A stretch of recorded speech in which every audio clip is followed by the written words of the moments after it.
What's good, y'all? I'm Dolo.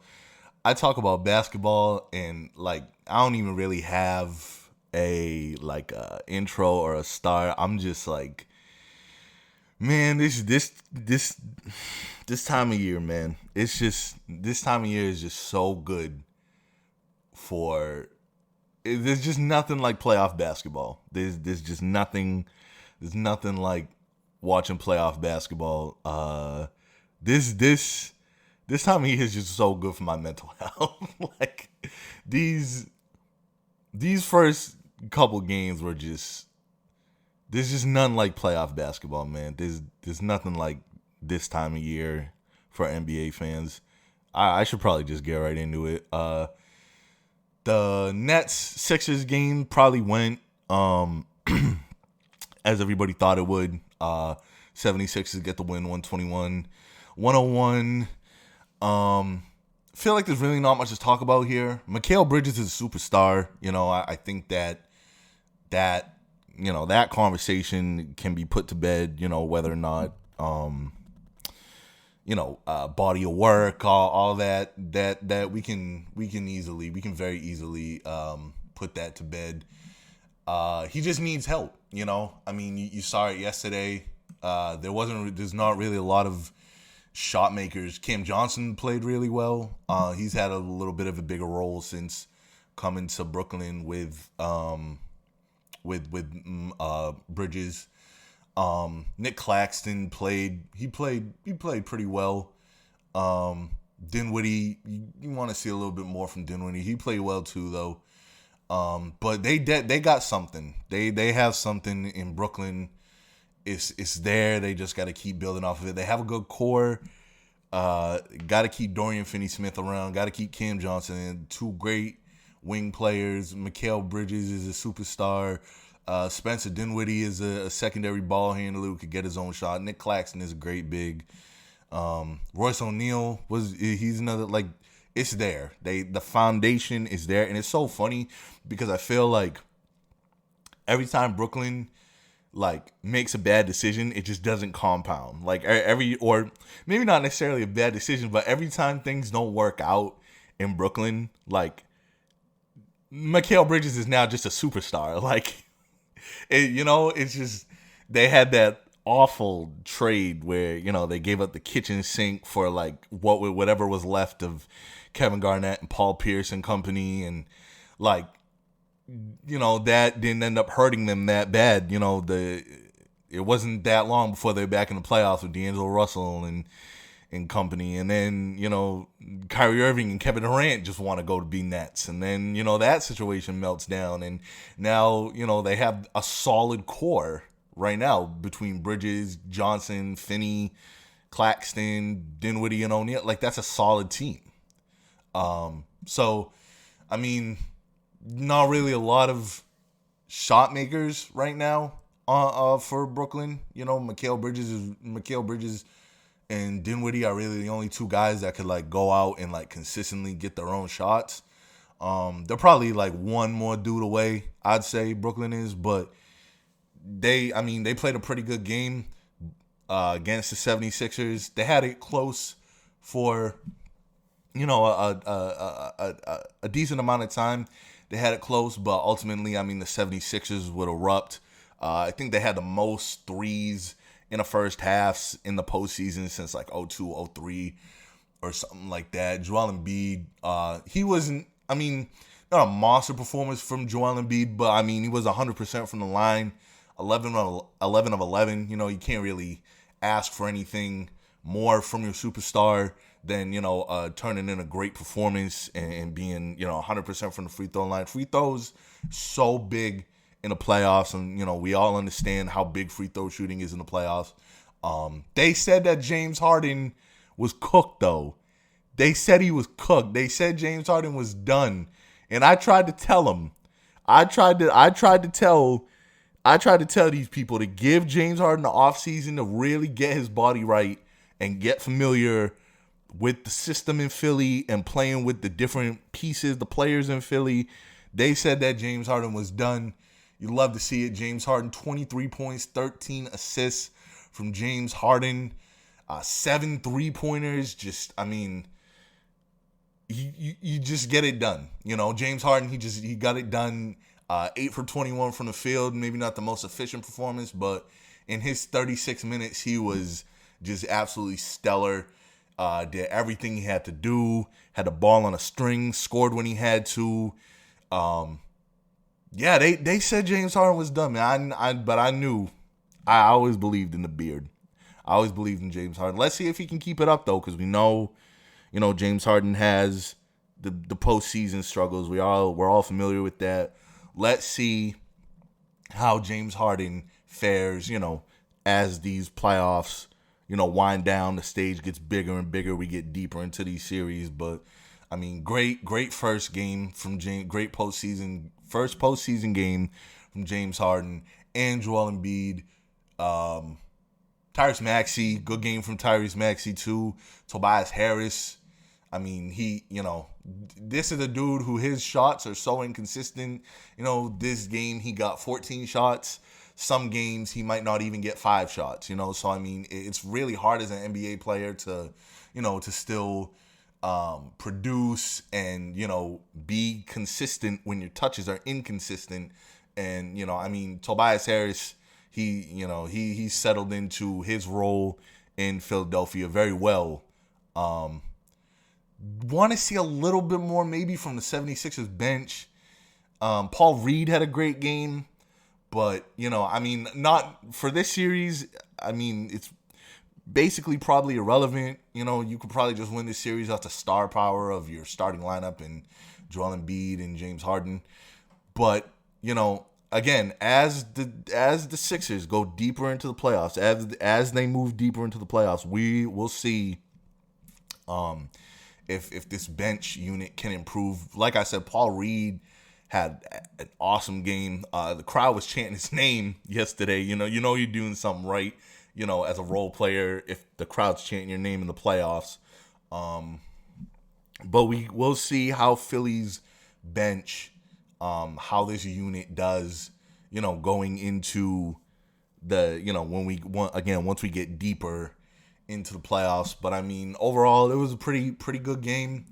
Like I said, probably went the way that everybody thought it would, but Mikal Bridges, I mean, he made it entertaining. It wasn't the absolute drubbing that the Hawks Celtics game was.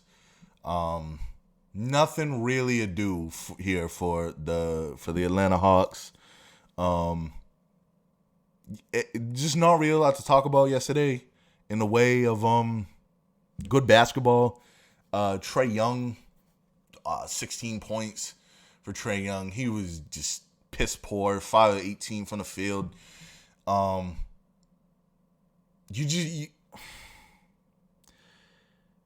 wonder if Atlanta wants to keep Trae Young going forward, because my whole thing with Trae Young is I like Trae Young. I think Trae Young is a good player, but you really are going to have to build defense. Like you are going to have to help Trae Young a lot with your roster construction on the defensive side of the ball, because, I mean, he's out there. He's a body that's moving on defense. He's out there, but he's really not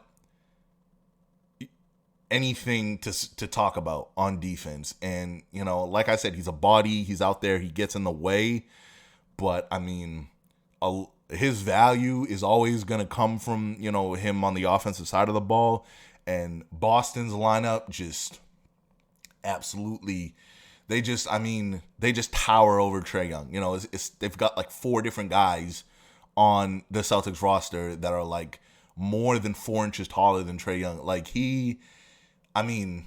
there's nothing really you can do. This isn't really like a momentum thing. This series is more of just like Boston has really competent, long, strong defenders that they talk, they communicate.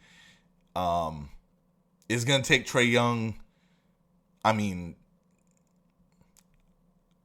I don't even know what Trae Young have to do really to score 20 points in the series. Like, I mean, maybe if he lights it up from three, he could just come off a bunch of picks and let it up from three. But, I mean, Boston is, they have the physical. That team is physically built to win a championship. That team they're mentally built to win a championship. I mean, there's not really a lot to talk about here. Trae Young probably not going to be in Atlanta for too much longer. I'm just confused I've always been confused as to where John Collins really fits in this team, especially in playoff basketball, because the playoffs is a different, obviously playoffs is a different level of basketball. The DeJounte Murray trade is really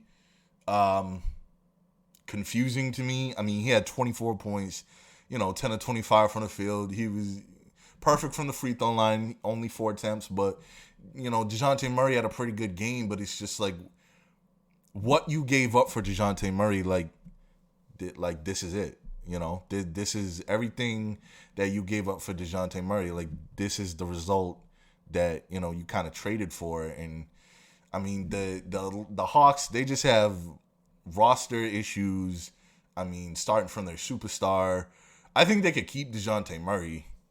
They probably won't, though. If they're going to move Trae, they'll probably move DeJounte Murray. But, I mean, I think in the right environment, DeJounte Murray could definitely be a part of a championship team. I feel the same about Trae, but I think it would be a lot harder for Trae just because how much you have to, compensate defensively when you build around Trae Young roster-wise. I mean, not really, the bench wasn't great. Kongwu played solid. There's not really a lot to talk about here with the Hawks. They're just not. They do not belong in this series with Boston. I think we can all definitely agree on that. I mean, they don't really belong here. Bogdanovich, 3 of 10. Boston just made it tough for them. They're just, like I said, they're a really long, strong defensive team. They communicate. They're tenacious defensively. And, I mean, it translates to the offensive side. And you can see,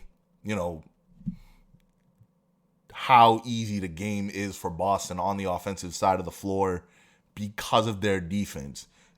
Jason Tatum, 25 points, 11 rebounds. Just a great 40 minutes from Jason Tatum on both ends of the floor. Same can be said for Jaylen Brown. 29 points, 12 rebounds for Jaylen Brown. Smart played well. Horford played well. Derek White played well. They were all efficient. They all shot great from three. They shared the ball. They were moving the ball very well on offense. Boston's bench was relevant. Robert Williams as long as this dude is healthy, he is really going to be a menace for teams to deal with. He is really going to be, health. That's the only thing. It's just the health. That's it. But as long as Robert Williams can stay healthy, 12 and 8 off the bench. Brogdon played well. He wasn't really efficient, but, he was moving the ball. He was talking on defense. He's picking up his assignments well. He's covering for other people really well on the defensive side of the ball. Did all the dirty things on offense. This Boston team is ready to go. They're loaded. They got 2 superstar wings. They can shoot the ball. They could score inside. They share the ball. They play defense well. They rotate. They talk. This Boston Celtics team is ready to go. They are, they beat Atlanta. They were up by 30 plus, 30 or 30 plus, I forget, but they were definitely up by 30 plus at one point. This Celtics team is ready to go. They are, it's hard to see them not coming out of the East. Barring, we'll see how the Bucks look, but Boston, if they keep playing like this, and it is Atlanta, so I don't want to, overrate Boston's performance too much. They did exactly what we thought they were gonna do. But yeah, Boston just looked like they looked like they were gonna. Tatum struggled early. If I had to nitpick, Tatum struggled a little bit early, but I mean, aside from that, I mean, the Celtics look ready to go win a championship this year. Like, it's just, I mean, the Celtics just look so good. The Knicks Cavs game is so that this game was so unhinged to me and so wild. Like, the way, first of all, I want to say that I am a really big fan of bigs. Like, I like bigs. I like the power forward and center positions a lot. I think that a lot of times when you talk in all types of conversations in basketball, when you talk about, all-time great conversations, when you talk about who's good players right now, bigs get lost in the shuffle a lot, and I just want it to be known that I'm still out here, going hard for the bigs. They're an integral part of any championship team is the bigs, and I feel like they always get overlooked. With that being said, Donovan Mitchell has got to get his two bigs involved on the offensive side of the floor, because they should not have gotten crushed on the glass like they did last night. And I know that the Knicks were obvious. They're a great offensive rebounding team. I mean, Julius Randle, Mitchell Robinson, even Josh Hart from the guard position is a great rebounder. They got Hartenstein. They're a good rebounding team. They're a great rebounding team, and I know that. But Jared Allen and Evan Mobley should not have gotten crushed on the boards like they did yesterday. And I mean, like,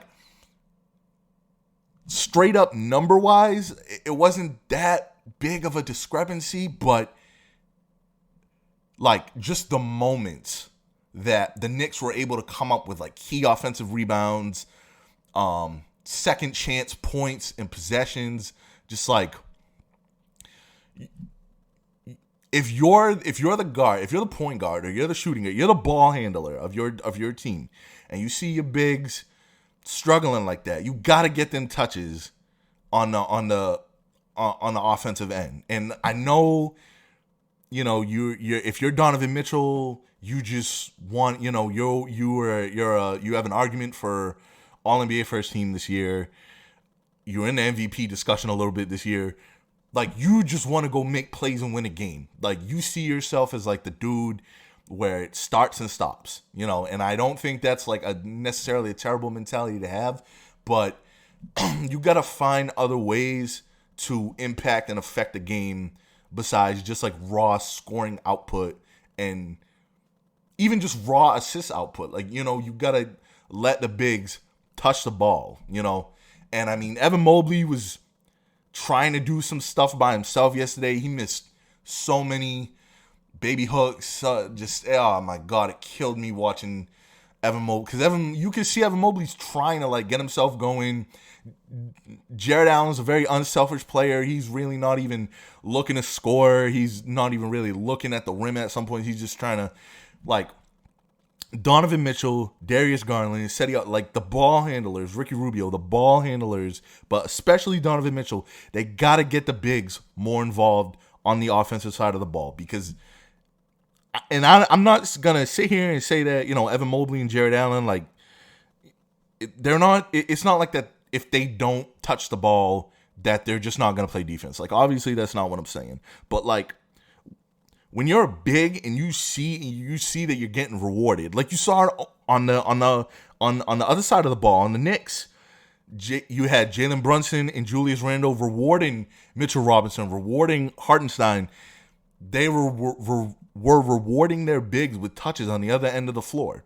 Even if they don't necessarily get a shot up that possession, you got to let them touch the ball, and you can't just ignore them until you need them. That's, and I feel like Donovan Mitchell really kind of took his bigs out of the game yesterday. I mean, they struggled early. I don't want to put it all on Donovan Mitchell. Like, obviously Mobley and Allen have some blame in this, but, they struggled early, and Donovan Mitchell just, like, whether it was a conscious or unconscious decision, he was just like, all right, I'm going to just go then. I'm going, and, whoever coming with me can come with me, but I ain't really stopping for no one. I'm just going. And when you see your big struggling like that, is I think it's important for you as the main ball handler on the team to, like, get him some touches. Even if you don't get to put up a shot every time, just let him touch the ball, let him get into the game, let him feel like he's playing NBA basketball, especially in the postseason. And you're probably not gonna get out rebounded the way in the moments that you did, the way that you did. Like I said, Evan Mobley was trying some stuff. He was trying some baby hooks. He did hit a smooth jumper from the elbow towards the end of the shot clock early in the game. Jared, I just felt so bad for Jared Allen in that game because I love Jared Allen. He's a great player, and he's so unselfish, and he's not even really looking to score. He's just trying to, like, make something out of nothing. And sometimes as a player, like, obviously with shooting guards and forwards, but even with bigs, like, you just got to see the ball. You just got to touch the ball. I mean, if you see it go through the net, obviously that's great. But if you're a big, sometimes it feels good just to touch the ball, dribble it a couple times. Like, it's good for your teammates to let you know, like, hey, we see you. Like, you're a part of the offense too. You're not just here to, like, get beat up under the rim and like, we see you. Donovan Mitchell and Darius Garland, the guards, the ball handlers on that team, they got to get the bigs involved more early. They need more pick and roll. I was surprised they weren't really doing a lot of pick and roll, pick and pop. It seemed like every time that Garland and Mobley had, like, a pick and roll or pick and pop situation, it was working. Every time Mitchell and Mobley pick and pop, pick and roll situation, like, it was working. You just need more.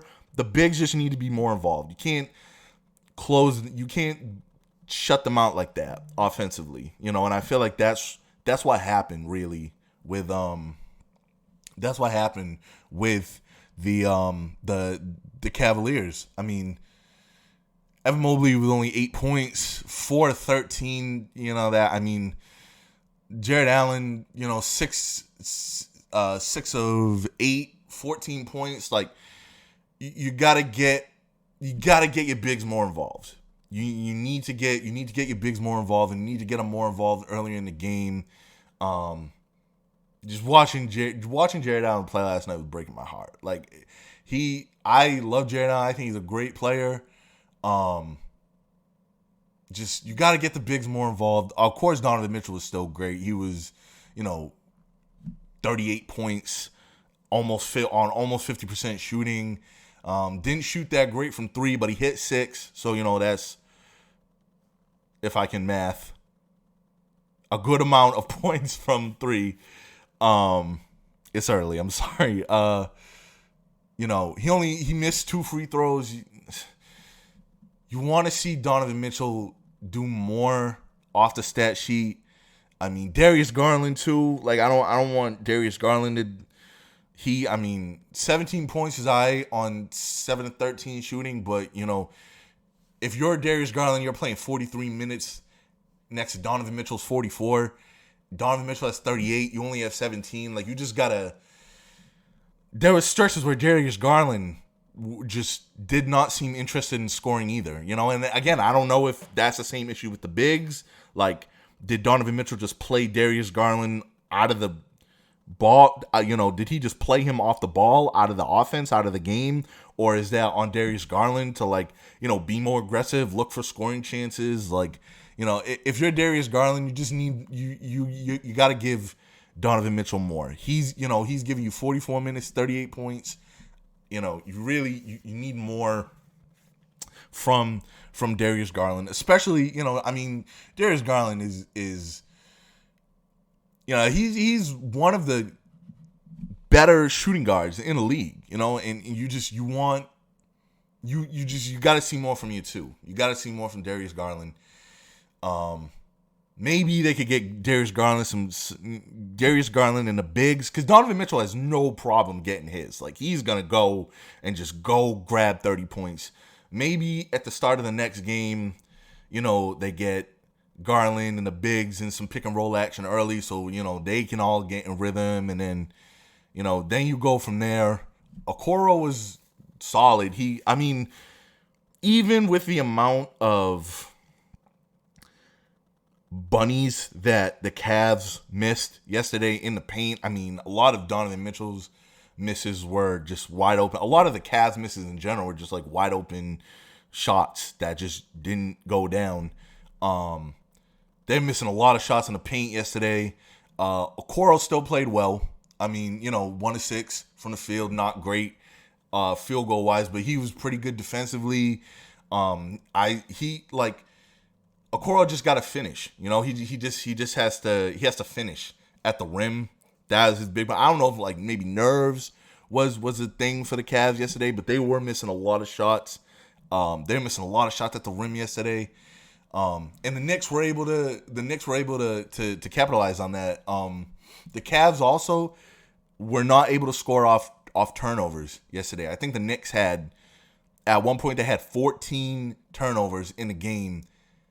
The Knicks had 14 turnovers in the game, but the Cavs only had 6 points off those 14 turnovers. Anytime you get 14 turnovers in an NBA game, but only 6 points, you look at that and you're like, well, what's going on there? The Knicks, the Cavs just have to be better converting in the paint. They got to get the bigs more involved. They got to be better. When they get those turnover opportunities, they got to be better converting and getting points off those extra possessions, because a lot of those possessions, the way that I feel like personally, maybe some people would disagree with me, I feel like personally the Knicks did not play really well yesterday. Julius Randle for stretches was Dirk Nowitzki. He was playing like Dirk Nowitzki, and obviously Jalen Brunson, especially probably from the half point of the third quarter to the end of the game, he was incomparable. 27 points, 27 points, 2 assists from Jalen Brunson. He was so great yesterday. But everybody else didn't really play. Mitchell Robinson played well. Mitchell Robinson, he had some really clutch offensive rebounds. He had some good stops. The Knicks did not play crazy yesterday outside of Josh Hart and Jalen Brunson. And obviously Julius Randle, his box score looks nice. I don't think he played particularly well outside of, the absurd shots he was making. And he did have that good pass to Mitchell Robinson. I think it was Mitchell Robinson. I'm pretty sure it was Mitchell Robinson for the dunk on the fast break. Julius Randle, like I said, he wasn't super. He didn't play as well as Jalen Brunson and Josh Hart did. So I feel like, if you're the Cavs, if you just convert on 2 or 3 of those turnovers, or even if Okoro is able to, even if Isaac Okoro is able to, finish just 2 of those layups at the rim, again, we're having a completely different conversation right now, So if you're the Cavs, you have to, you don't need to get too discouraged, because it wasn't like the Knicks came out and they just dominated you and they put a beating on you. A lot of weird things happened yesterday, and I feel like basketball came back to the mean. And what I mean by that is the team that rebound, despite all the weird stuff, despite all the weirdo stuff that happened in this Cavs Knicks game yesterday, the team that rebounded won the game. The team that rebounded better won the game. The team that valued their possessions more down the stretch, in terms of getting good shots up, getting good looks, they won the game. So, I feel like if you're the Cavs, you don't have to be too discouraged. Obviously, giving up home court advantage is not optimal, but you only lost the game by 4 points, and it's very easy. It's not you're just outmanned. It's just some tempo things, some X and O things that you got to go in there and fix. But yeah, nah, I mean, if you're a Cavs fan, you shouldn't get too discouraged by that game. But it's definitely something to to look at. As this series progresses, will the bigs get more involved? Can the Cavaliers offensively get on the same page overall? Like, can everybody get on the same page offensively? Because Donovan Mitchell, I mean, obviously he's incredible, but Donovan Mitchell shooting his bigs out of the game like that and just trying to play hero ball. I mean, even like I said, even with all the weird stuff that happened yesterday, it still wasn't enough because the Knicks were just, they're just a better rebounding team. They were just killing Cleveland on the glass in the worst possible time, and from Cleveland's perspective. And then the best game of the night, probably like the best game. This is probably gonna be the best series of the first round. Like, everybody was hyping this series up and like relatively well. I mean, everybody was hyping this series up and like deservedly so, because like this Golden State Sacramento game was completely lived up to what everybody thought it was going to be. This game was, watching Steph and Clay do their thing at the end of the game. De'Aaron Fox is here. All right. Like, it's a long series. It's 7 games. We got to see. But for De'Aaron Fox's, how many minutes did he play yesterday? He played, I'm trying to pull it up right now. De'Aaron Fox. All right, his first 40 minutes of NBA playoff basketball, unreal from De'Aaron Fox. That dude is built for this, it seems like. And again, we got to watch his free throw and his overall shooting going down the stretch of this series, as the series progresses. We know he can finish at the rim. We know he's an expert ball handler. He's gonna get to the rim. 4 of 8 from 3 for De'Aaron Fox. Like, we gotta see if that continues.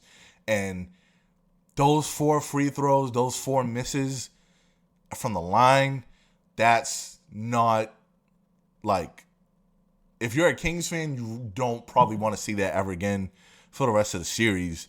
Malik Monk was just, he's come so far from his days in Charlotte. He had that short stint in LA. That was probably really good for his confidence. That was definitely really good for him as like a player overall. The way that Malik Monk played off the bench yesterday was just a hell of a performance from Malik Monk. Perfect from the stripe. I think he tied the record, or he was second in most consecutive free throws without a miss. So 14 makes from the line yesterday. Malik Monk was aggressive. He was attacking the rim. He was, sometimes he'd go to the rim and make questionable decisions, but for the most part, Malik Monk was, that'll be another thing to watch too. Like, how much can Malik Monk offset, De'Aaron Fox's flaws? How much can Malik Monk offset Domantas Sabonis? And I think that's a big point that I wanted to make on the Kings side, of things. For a long time, and I don't hate Domantas Sabonis. Like I said, like I'm a huge fan of bigs. Like I love bigs, and I don't hate Domantas Sabonis. But ever since his days in Indiana, I've always just questioned, like, what does he really bring to like a championship roster? Obviously he rebounds the ball really well. That's cool. That's good. Like, you really want a good rebounder, obviously, on the championship team. And he's a pretty good defender. He's not too much of a negative on defense. Obviously, he's not Evan Mobley, but he's I mean, he plays passing lanes pretty well. He's smart. And he doesn't really have an ego. So all those things obviously are really great for a player to have.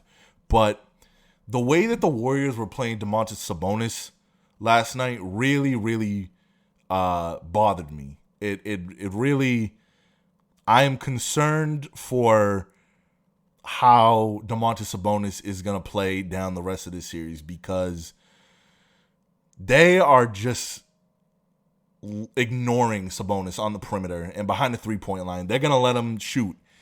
And I think that was always my issue with Sabonis, is if Sabonis is going to be a hub, like if he's essentially going to be Jokic, you got to be able to shoot if you're big. Like if you're going to be the offense, or if you're going to be a part of it, because obviously De'Aaron Fox is De'Aaron Fox. But so I'm not trying to say Sabonis is like runs the show, but if you're going to play make in any capacity that means something in the postseason from like a big spot from like the 4 or the 5, you got to be able to shoot it. You have to stretch the floor. You got to make the defense think about that. And Sabonis does not. Like maybe he'll start making shots. Like sometimes guys make shots. Again, it's the NBA. It's a make or miss league. Sometimes Sabonis just hits shots. But if Sabonis keeps playing like this, I don't know how many more games De'Aaron Fox and Malik Monk and all the other guys that hit threes today. Harrison Barnes played really well. I don't know how much you can offset De'Aaron, because De'Aaron Fox is just gonna be a liability on the offensive end of the floor, especially with Kevon Looney and Draymond Green playing the defense that they're playing. I mean, even Andrew Wiggins, the Warriors just defend the paint so well. They were defending the paint so well last night. And if the Warriors are going to defend the paint like that, I just don't know what Sabonis does for the rest of this series, because a lot of his playmaking comes from the fact that he's a scorer inside the paint. So when he goes in the paint, collapse, and then he kicks. But if he's really not having an impact like that, like if they don't have to bring perimeter defenders down to help on Sabonis, because Draymond and Looney, and even sometimes Wiggins is just doing what they need to do if they're doing their assignment on Sabonis, then what does he really do for you offensively? He's not really a super big playmaking threat anymore, because he's got no scoring gravity and he can't shoot. It's not that, he's not Russell Westbrook, but he can't shoot at a clip that, like, say somebody like Jokic, and I don't even think he has to be like Jokic specifically, but like he just doesn't shoot effectively enough in the postseason to where the Warriors are like, all right, we have to pay some attention to that. We have to pay resources to that. If Sabonis can't hit threes, if he can't make long twos, if he can't hit jump shots, if you're the Warriors, why would you even really pay attention to him in that respect? Like, if he's just going to keep clanking shots off the rim, just like let him shoot. It's essentially 4-on-5 at that point. Sabonis, he's got to start hitting shots. And I know obviously that's a lot to ask of a player like in the middle of a playoff series, a player who's not really known for shooting. Like, hey, you need to start making shots. But if Sacramento played, De'Aaron Fox played really well, Malik Monk played out his fucking mind, the shooters were shooting. If the Kings are going to win this, if the Kings have any chance of winning this series, games cannot keep looking like this. Like you maybe De'Aaron Fox and Malik Monk can just beat the Warriors, but I don't think they can. I think that Domantas Sabonis is going to have to start making them respect his jump shot. His and if he can't, then I don't see why Golden State wouldn't win this series. Speaking of Golden State, Andrew Wiggins came back. Dude hadn't played basketball in 2 months. Just came back, was absolutely looked like he didn't even miss a beat. He obviously missed a potential game winner. I think that probably has some, like, there's nothing you can do to simulate real-time game situations like that. So, like, maybe the absence contributed to that a little bit. But, I mean, like I said earlier, it's a make-or-miss league. Sometimes the ball just don't go in.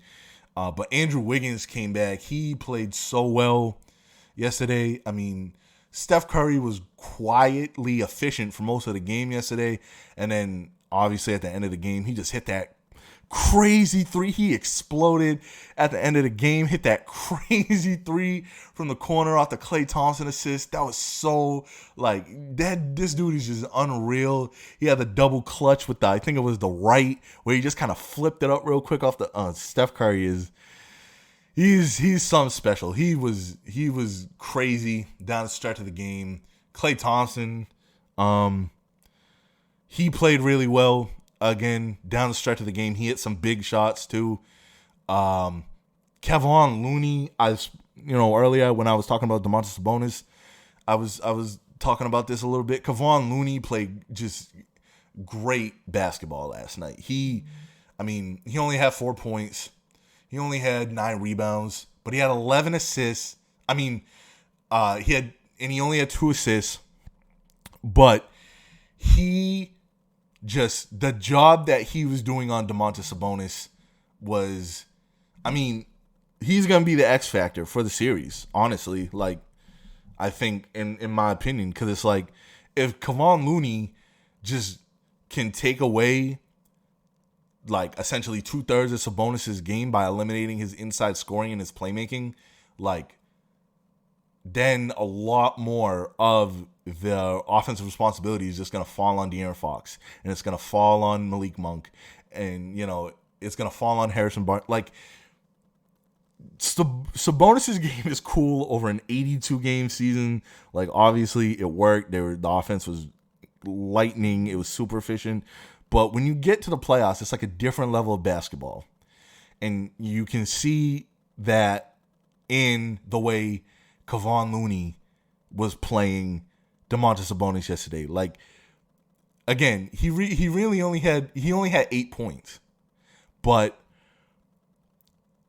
just what he was doing yesterday was the way his defense in the paint and around the rim on Sabonis, getting Sabonis, and credit to Sabonis really for just playing through all of that. He did look kind of discouraged, and he wasn't really playing that well, obviously, but, it never stopped him. It never looked like it impacted his effort, so shout out to Sabonis for that. But if Kevon Looney can just keep taking Sabonis out of games like this, like, I don't know, like I said, I don't know how many more games that Sacramento can win in this series, because they need Sabonis. But if Kevon Looney is playing defense like this, then I'm really going to have Sabonis. Draymond Green played very well. He was the one who had 11 assists. He was the one who had only 4 points, but he had 7 defensive rebounds. Like, Draymond Green, I really can't speak enough about Draymond. To me, he is unquestionably one of the greatest defenders this game has ever seen. He's probably a top 5 defender right now. He's definitely a top 10 defender right now. His understanding of the game and, he was obviously a tweener, came to the NBA as a tweener, didn't really know, nobody really knew, like, what he was going to do. And then just his work studying the game and being like, okay, like, I'm in kind of a weird spot here. So what can I do to, like, make myself stand out? And he just studied the game to such an extent where on both ends of the ball, he is just such an intelligent player. Most of the time, he is just the way he impacted the game from the perimeter and especially from the paint yesterday. Golden State, they didn't play terrible basketball. They did not play bad basketball yesterday. Just, it was the De'Aaron Fox and Malik Monk coming out party. But, if you give me this game 9 times out of 10, I'm going to tell you that Golden State is going to win this game. But, again, credit to De'Aaron Fox, especially credit to Malik Monk yesterday. Just an insane game especially going on the stretch. There were people talking about how you got to try De'Aaron Fox. You know what I'm saying? You got to test him. Like, is he built for this? And I mean, I was telling those people that that's a good point, but I don't know. I don't think you can let De'Aaron Fox go. And the Warriors didn't even really let him do anything. They didn't give De'Aaron Fox nothing. De'Aaron Fox still just impacted the game in such a big way with his scoring, his playmaking, even like the hockey passes the hockey assists that he had on tap last night. Just, he is such an incredible player. And I gotta right now kind of like take accountability, because for a long time I doubted De'Aaron Fox. I didn't really think that, he would ever be like, I didn't think he could ever be the first or second best player on a championship team. And, here we are. De'Aaron Fox with a monster game. 38 points. 13-27 from the field. Almost 50% shooting. 50% from three. 50% from three is like, if De'Aaron Fox can shoot 50% from three from this series, everything that I said don't even matter. Because De'Aaron Fox is just going to win this series by himself if he keeps shooting 50% from three. So again, that's going to be something to watch going down the stretch. And then, like I said earlier, his free throws too. You're going to have to watch how De'Aaron Fox is, not his inside game, but his outside game. Let's see how it progresses as the series progresses. Stephen Curry is obviously crazy. He was relatively quiet, and then he did Steph Curry things. Klay Thompson the same. I wonder if they're gonna put Andrew Wiggins in the starting lineup at all. Like, that'll be interesting to see if they insert Andrew Wiggins in the starting lineup. Because he only played he played 28 minutes.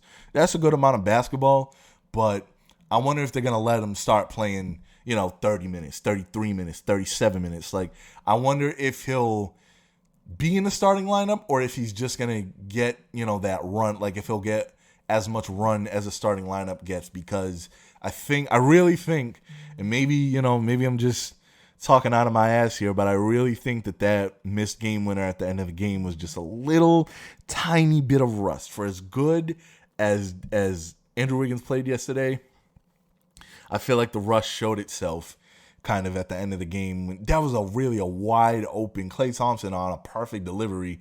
That was just a wide open look. I was, if you had paused it right there and asked me, like, do you think this shot's going in?